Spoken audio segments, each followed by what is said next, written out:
Abacus. An abacus is a tool used for counting and doing math, made with beads that slide on rods. I used an abacus to learn how to count. The abacus helps with adding numbers fast. In math class, we used the abacus to understand how numbers move from ones to tens and hundreds.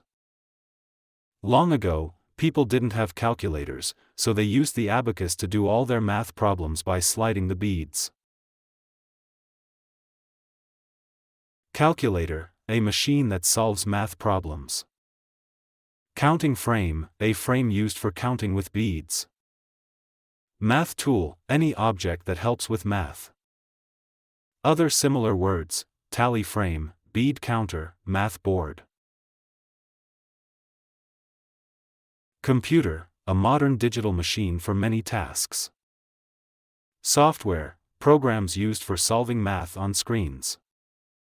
Touchscreen, technology used with fingers, not beads.